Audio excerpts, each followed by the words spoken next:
بسم اللہ الرحمن الرحیم، السلام علیکم۔ ڈو اور ڈائی سچویشن ہے، حالات بہت زیادہ نازک ہیں، خاص طور پر مسلم لیگ نون کے لیے۔ ہر صورت ان کو جتوایا جانا ہے، کیونکہ اگر کشمیر گیا تو پھر اسلام آباد بھی جائے گا۔ یہ انکشاف کیا ہے حامد میر صاحب نے، اور لڑائی کے حوالے سے بھی انکشاف کیا ہے، کس طرح لڑائی ہو رہی ہے، کہاں تک جائے گی اور پھر صلح کیسے ہوگی، اس بارے میں بھی انہوں نے بات کی ہے۔ حامد میر صاحب کہتے ہیں پچھلے دنوں اسلام آباد میں ایک میٹنگ ہوئی جس میں مسلم لیگ کے کچھ وزراء شامل تھے۔ میٹنگ میں بتایا گیا کہ یہ ڈو اور ڈائی والا معاملہ ہے۔ آزاد کشمیر میں نون لیگ کو سادہ اکثریت حاصل نہ ہوئی تو مرکز میں بھی حکومت کو خطرہ پیدا ہو سکتا ہے۔ یعنی اگر یہاں ہمیں سادہ اکثریت نہیں ملتی تو اس کا مطلب یہ ہے کہ اگلے مرحلے میں ہم سے وفاقی حکومت بھی جانی ہے۔ میں آپ سے پہلے ہی عرض کر چکا ہوں کہ مکسڈ آنا ہے کام، مکسڈ فارمولا دیا جانا ہے۔ اب اینڈ پر پیپلز پارٹی کے ساتھ گڑبڑ کیا ہوئی وہ بھی میں نے آپ کو بتایا ہے، مختصراً بتا دیتا ہوں کہ جی بی میں پیپلز پارٹی کو اقتدار دیا گیا، لیکن پیپلز پارٹی کو یہ ہے کہ جی ہمیں پوری طرح اقتدار نہیں دیا گیا، وہاں بھی استحکام کا سہارا ہے، نون لیگ کا سہارا ہے، سب مل بیٹھ کر ہی کھائیں گے۔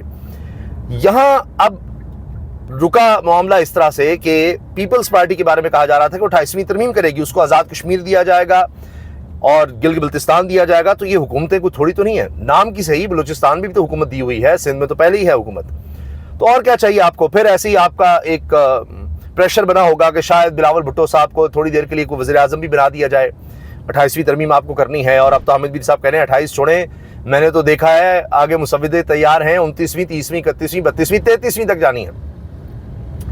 تو اب پیپلز پارٹی ناراض ہے کہ جی ہمیں تو پوری طرح اقتدار ملا جی بی میں، کیونکہ اب یہاں ووٹ تو کاؤنٹ نہیں ہوتے، یہاں تو فارم 47 چلتے ہیں، تو اب اس پر معاملہ کھٹائی میں پڑا ہوا ہے۔ تو اچھا پھر یہ بات ہے تو پھر نون لیگ کو آگے کر دیتے ہیں آزاد کشمیر میں، کوئی مسئلہ نہیں ہے۔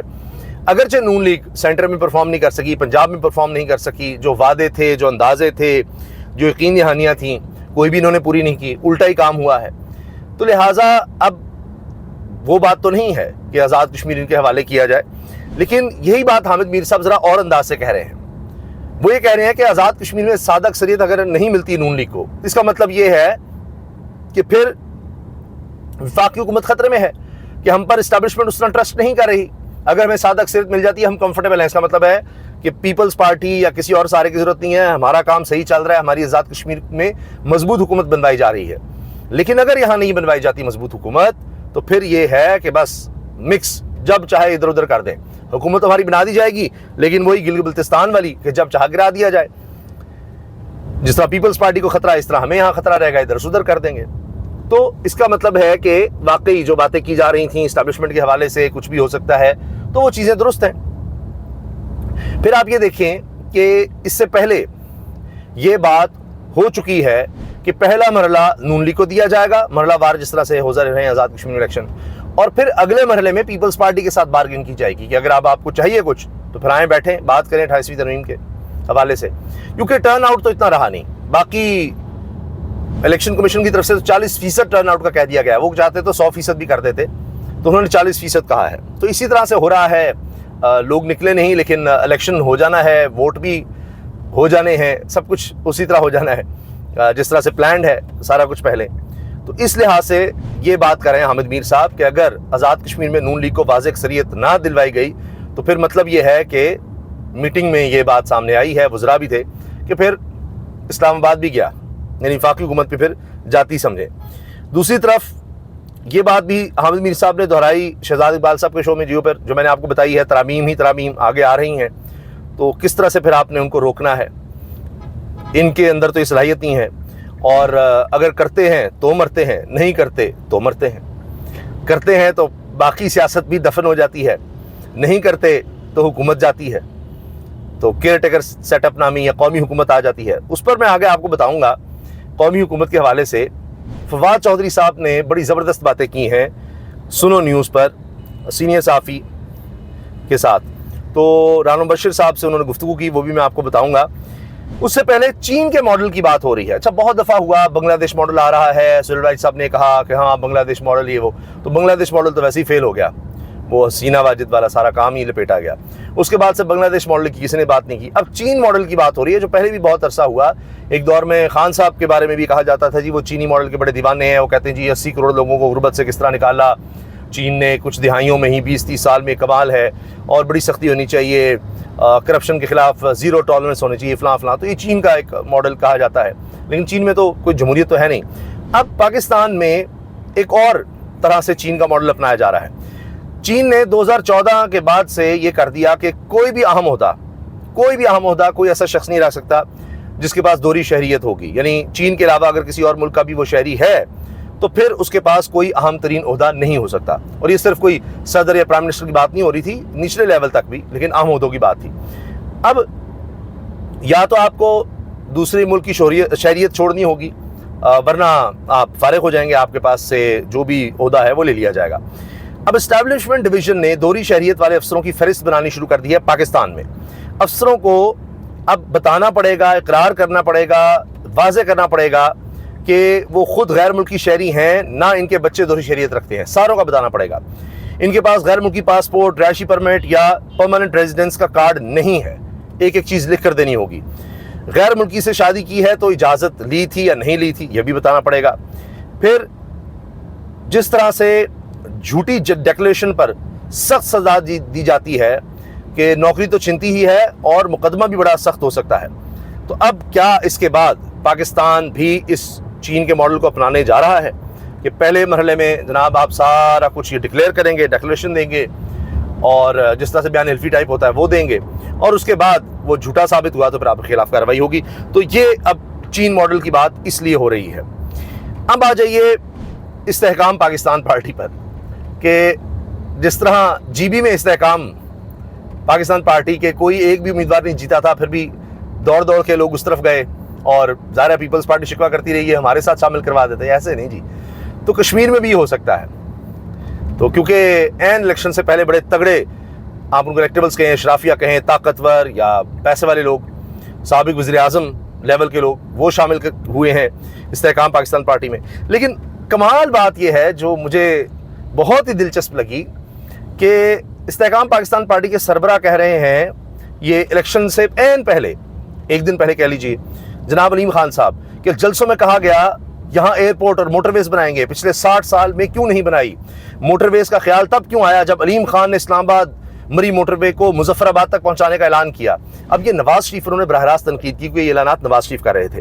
مگر دلچسپ بات یہ ہے کہ نون لیگ، میاں نواز شریف کی جماعت نون لیگ، ان کی حکومت ہے، اس کی کابینہ کے وزیر ہیں علیم خان صاحب، مل کر الیکشن لڑ چکے ہیں علیم خان صاحب نون لیگ کے ساتھ، اور 4.5 سال ہو گئے ہیں تو ساتھ ہیں، اکٹھے ہیں، اور آپ دیکھیے ایک دوسرے کے خلاف بات ہو رہی ہے.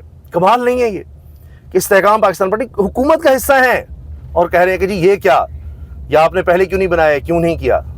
یہ ہے الیکشن، یہ ہے کمال الیکشنز کا کہ حکومت میں ہوتے ہوئے حکومت والوں پر ہی تنقید کر دو کہ یہ کیوں نہیں ہو رہا. وہ وقت بھی دور نہیں کہ وزیر ہی کہے گا کہ یہ حکومت بڑی نااہل ہے، یہاں تو بہت برا کام چل رہا ہے، بہت ہی برا ہے. بھائی تم تو اس کا حصہ ہو. جس طرح پیپلز پارٹی نہیں کرتی کہ فل سپورٹ ہے بجٹ میں، حکومت کو ہر لحاظ سے سپورٹ ہے، اور پھر کہیں گے یہ تو بڑی بری حکومت ہے، یہ تو بڑا ظلم کر رہی ہے، اس پہ دستخط بھی کریں گے، جو مہنگائی ہو رہی ہے سب اس لحاظ سے سپورٹ کریں گے، لیکن بڑا برا ہو رہا ہے جی، پریس کانفرنس بھی کریں گے. یہ والا حال ہے. اچھا اب آ جائیے فواد چودھری پر. سنو نیوز پر انہوں نے رانا بشیر صاحب سے بات کرتے کہا کہ وہ پیر پگار کا بڑا پیارا جملہ ہے، ایک سائیڈ سنتی نہیں تو دوسری سمجھتی نہیں. انہوں نے کہا جی ایک سنتی نہیں ہے، دوسری سمجھتی نہیں ہے. جب کہا گیا کہ جی آپ بڑی کوششیں کر رہے ہیں، کوئی راستہ نکالا جائے، کچھ کیا جائے، تو اس پر فواد چودھری نے کہا دیکھیں اگر راستہ نہ نکلا تو 6 مہینے بعد پاکستان بہت مشکل میں ہوگا. اور انہوں نے کہا کہ نا امید نہیں ہونا چاہیے. باقی کچھ باتیں ہو رہی ہیں جو ڈسکلوز نہیں کر سکتا، ورنہ پھر لوگ بیچ میں آ جاتے ہیں، کیونکہ ابھی جس طرح سے چیزیں چل رہی ہیں اس طرح تو کسی طرف نہیں جا رہی. ہمیں تو غدار کہہ دیتے ہیں، ہم تو غدار ٹھہر گئے، فواد چودھری اپنے بارے میں کہہ رہے ہیں. لیکن جو کوٹ لکھپت جیل کے اسیران ہیں، شاہ محمود قریشی، ڈاکٹر یاسمین راشد، سابق گورنر عمر سرفراز چیمہ، میاں محمد رشید، سینٹر اعجاز چودھری، بیمار ہیں، شدید علیل ہیں، بزرگ ہیں، کوئی ان کے لیے سہولت نہیں دی جا رہی، کوئی ان کو ریلیف نہیں دیا جا رہا، جیل کاٹ رہے ہیں. تو ان کے لیے کوئی راستہ نکلے، کیونکہ وہ لوگ ہیں جو بات چیت کر سکتے ہیں، جنہیں دہائیاں خان کے ساتھ گزاری ہیں، جو پراپر سیاستدان ہیں. جو ابھی لوگ ہیں زیادہ تر وکلاء ہیں جن کو آگے کیا ہوا ہے، تو چیزیں ان سے نہیں چل رہی. تو لہٰذا سیاستدان آئیں گے، اگر ان پہ بھی آپ نے غدار کا ٹیگ لگانا ہے، 3 سال جیل کاٹ گئی بھی، تو پھر کیا ہو گیا، لگتا رہے. تو یہ بات وہ کہہ رہے ہیں کہ ہم نا امید نہیں ہیں. ان لوگوں کی طرف سے تو ہمیں واضح ہے کہ ہاں جی مذاکراتی راستہ ہے، کریں، سیاسی راستہ نکالنا ہے، سیاست کرنی ہے، یہ سب باتیں ہیں. اسٹیبلشمنٹ کا انہوں نے کہا کہ نون لیگ ہو، پیپلز پارٹی ہو، آصف علی زرداری ہیں، میاں نواز شریف ہیں، شہباز شریف ہیں، مریم صاحب ہیں، بلاول زرداری ہیں، ان کا اسٹیبلشمنٹ کے ساتھ ساتھ ہے اقتدار کے لیے، سوائے اقتدار کے اور کچھ بھی نہیں ہے، ان کی کوئی ہمدردی اسٹیبلشمنٹ کے ساتھ نہیں ہے۔ ہمارے جوان شہید ہو رہے ہیں، شہادتیں دے رہے ہیں، اور مسلسل پاکستان حالت جنگ میں ہے، ہزارہا ہمارے جوان شہید ہو چکے ہیں، اتنی تو براہ راست جنگ میں بھارت کے ساتھ اس کا 100واں حصہ بھی نہیں ہمیں نقصان اٹھانا پڑا، جو جانوں کا نقصان ہمیں دہشت گردی خلاف جنگ میں ہو رہا ہے، اور اس کے پیچھے بھارت ہے۔ اس لیے وہ بڑا خوش ہے کہ جی براہ راست جنگ میں ہمیں اتنی مار پڑی تو اس میں زیادہ فائدہ ہے، پیسے بھی کم لگتے ہیں، سامنے بھی آنا نہیں پڑتا، تو بھارت اس میں شامل ہے۔ لیکن بات یہ ہے کہ اب جو حکمران ہیں انہوں نے سیاسی خلا پیدا کیا ہوا ہے، وہ انگیج ہی نہیں کر رہے لوگوں کو، تو فوج تو لڑ رہی ہے، فوج کے پاس تو یہی حل ہے، وہ تو جانے دے رہے ہیں، لڑ رہے ہیں، دہشت گردوں کو مار رہے ہیں، ان کا مقابلہ کر رہے ہیں، لیکن جو ایک سیاسی طور پر بات کرنی ہے، لوگوں کو انگیج کرنا ہے، ایک بیانیہ بنانا ہے، لوگوں کو ساتھ جوڑنا ہے، وہ سیاستدانوں کا کام ہے، پولیٹیشنز کا کام ہے، وہ کہاں ہیں؟ کہیں نہیں۔ اور ان کے لوگ، یہ فواد چودھری کے واضح الفاظ ہیں کہ ان کے کارکنوں کا فاصلہ اسٹیبلشمنٹ سے اتنا ہی جتنا تحریک انصاف کا، اس کو کیسے دور کرنا ہے، اس کے لیے کیا کرنا ہے؟ ادھر کچھ ہو ہی نہیں رہا، ادھر خاموشی ہے، کسی کو اس کی کوئی پرواہ ہی نہیں، تو اس پر سوچنا چاہیے، اس پر آگے بڑھنا چاہیے۔ اب یہاں سے بات آ جاتی ہے خان صاحب کی، کہ ایک واحد لیڈر جو پورے ملک میں آپ کو نظر آئے گا، جس کی فالوئنگ ابھی دیکھ رہے ہیں، علیمہ صاحبہ نکلی ہیں، کس طرح لوگ ان کے پیچھے آئے ہیں۔ اب میں چند منٹ میں آپ کے سامنے ایک بڑی اہم بات رکھنے لگا ہوں، جس کے حوالے سے چیزیں آنے والے وقت میں سمجھ آئیں گی۔ یہ ہے احمد جواد صاحب، یہ فوکل پرسن رہے ہیں میاں شہباز شریف صاحب کے، 2022 میں اگست میں غالباً کو اپوائنٹ کیا تھا شہباز شریف صاحب نے، اور یہ ان کی کابینہ کا حصہ رہے شہباز شریف کی۔ احمد جواد صاحب کہتے ہیں عمران خان کی واپسی کا اعلان کر چکا ہوں، وہ بھی ہوگا۔ قدرت عالمی منظرنامے پر عمران خان کے لیے سوئنگ بالرز کے لیے موزوں پچ تیار کر رہی ہے، اور اس پچ پر عمران خان سوئنگ بالنگ کا مظاہرہ اپنی رفتار اور سوئنگ سے کرے گا۔ اب یہ جو شخص شہباز شریف کی کابینہ کا حصہ رہا وہ یہ بات کر رہا ہے، تو آپ اندازہ لگائیے کہ وہ کیا دیکھ رہا ہے۔ اور وہ کہتے ہیں جی یہ چیزیں واضح آ رہی ہیں، اور پوری تفصیل وہ لکھتے ہیں۔ احمد جواد آگے کہتے ہیں میں کسی کی زندگی اور موت کی پیشگوئی نہیں کر سکتا، لیکن پاکستان کے مستقبل کے متعلق بار بار کہہ چکا ہوں کہ پاکستان کی سالمیت عمران خان کی زندگی اور رہائی سے جڑی ہے۔ ہمیں ہر حال میں پاکستان کی سالمیت کی حفاظت کرنی ہے۔ مجھے عمران خان کیوں عزیز ہے؟ کیونکہ وہ پاکستان کی تمام قومیتوں، فرقوں اور ذات کا متفقہ لیڈر ہے، اور اس وقت ہمیں ایسی کامن گراؤنڈ چاہیے جس پر قوم کو اکٹھا کیا جا سکے، اور کامن گراؤنڈ عمران خان کے علاوہ کوئی اور نہیں ہے۔ علیمہ خان ایک بڑی سیاستدان اور لیڈر کے طور پر ابھرے گی، یہ بھی دیکھ لینا۔ علیمہ نے لیڈرشپ، جرت، بہادری، تدبر، دانائی، استقامت اور جدوجہد کا زبردست مظاہرہ کیا۔ اگر کوئی غلط قدم اٹھایا گیا تو قدرت فاطمہ جناح کا بدلہ علیمہ خان کے ذریعے ظالموں سے لے گی۔ علیمہ خان نے مزاحمت کی موروثیت کو زندہ کر دیا ہے۔ میں نے بار بار ذکر کیا، یعنی مزاحمت کی موروثیت، یعنی مزاحمت کرنے کی جو موروثیت تھی اس کو میں نے بار بار ذکر کیا کہ کفر کا نظام چل سکتا ہے، ظلم کا نظام نہیں چل سکتا۔ حضرت علی رضی اللہ تعالیٰ عنہ کرم اللہ وجہہ کا قول ہی ہر موقع پر میرے تجزیوں کے درست ہونے کی بنیاد ہے۔ آگے لکھتے ہیں everyone can see horizon, few can see beyond the horizon with Ahmad جواد۔ تو یہ وہ بات کر رہے ہیں۔ اس کے علاوہ انہوں نے بھی اور بھی اس حوالے سے پوسٹ کی ہیں کہ جی علیمہ کا استقبال جیسے ہو رہا ہے، علیمہ خان صاحبہ کا، مجھے اس پر ذرا بھی حیرانگی نہیں ہے۔ میں کئی دفعہ سمجھا چکا ہوں، عوام عمران خان کی غیر موجودگی میں کسی پر یقین نہیں کرے گی، جو علیمہ خان کہے گی وہی عوام مانے گی۔ اور اسی طرح وہ کہتے ہیں جی لوگ محبت کا اظہار علیمہ سے اسی لیے کر رہے ہیں کہ وہ عمران خان کی بہن ہے، اور بہن بہادری دکھا رہی ہے، نکل رہی ہے۔ اور انہوں نے کہا کہ جی یہ اب دن بدن عوام کا طوفان آپ کو نظر آئے گا آگنے والے دنوں میں۔ اور پھر ایک اور جگہ وہ لکھتے ہیں کہ دنیا مانتی ہے کہ عمران خان دنیا بھر میں پاکستان کی قومی پہچان ہے۔ کسی بھی ملک کی قومی پہچان کو مٹانا اس ملک کو مٹانے کے برابر ہو سکتا ہے۔ ہر ملک کو اپنی قومی پہچان، فخر اور ہیروز کی حفاظت کرنی چاہیے، کیونکہ صرف یہ وہ اجتماعی وجوہات اور گراؤنڈ ہوتی ہیں جو قوم کو متحد رکھتی ہیں۔ قومی اتحاد کا انحصار قومی نظریے پر ہے، اور قومی نظریہ عوام کی سوچ اور خواہش کا عکاس ہوتا ہے۔ بند دروازوں کے اندر طاقت کے زور پر فیصلہ سازی اور قومی نظریہ نہیں بلکہ تباہی کا فارمولہ آتا ہے۔ ابھی بھی وقت ہے، لیکن شاید یہ موقع زیادہ دیر نہ رہے، حالات تیزی سے ہمارے ہاتھوں سے نکل رہے ہیں۔ اسی طرح کی باتیں، بالکل اسی طرح کی باتیں علی محمد خان صاحب، جن کے بارے میں کہتے ہیں جی وہ دونوں طرف کھیل جاتے ہیں، وہ اس طرح سے نہیں ہیں، اڈیالہ جیل کے باہر اس طرح نظر نہیں آتے، اس طرح متحرک نہیں ہوتے۔ اور تقریر ان کی بڑی مشہور ہوئی تھی جب خان صاحب کی حکومت گرائی گئی تھی، تو ویسے وہ پھرتے ہیں، سب کچھ ہوتے ہیں، شروع میں گرفتار بھی ہوئے تھے جب حکومت گئی، لیکن اب ان کو کوئی نہیں ہاتھ ڈالتا، وہ اس طرح سے ایکٹیو نہیں ہے، اس طرح نظر نہیں آتے، موبلائزیشن نہیں کرتے، یہ وہ بڑی باتیں ان کے بارے میں ہوتی ہیں۔ لیکن انہوں نے بھی یہ بھی حالیہ ٹویٹ میں خان صاحب سے معافی کا بھی کہا کہ دونوں طرف سے چیزیں ہونی چاہیے، پیچھے ہٹنا چاہیے، اور یہی باتیں خان صاحب کے حوالے سے انہوں نے اسی قسم کی تھیں. تو دیکھتے ہیں کہ کیا بنتا ہے، کیونکہ آپ بھی دیکھیے کہ احمد جواد شہباز شریف کے ساتھ بھی رہے ہیں، اس سے پہلے تحریک انصاف میں بھی رہے ہیں. تو جب آپ مختلف پارٹیوں میں رہ چکے ہوں اور ان کے ساتھ براہ راست ان کے سربراہوں کے ساتھ ڈیل کر رہے ہوں، تو ہر ایک کی سوچ کا پتہ ہوتا ہے، انداز کا پتہ ہوتا ہے، بہت سی چیزوں کا آپ کو اندازہ ہو جاتا ہے. تو جب وہ بندہ یہ بات کر رہا ہو تو پھر سمجھ جائیں کہ چیزیں کس طرف جا رہی ہیں.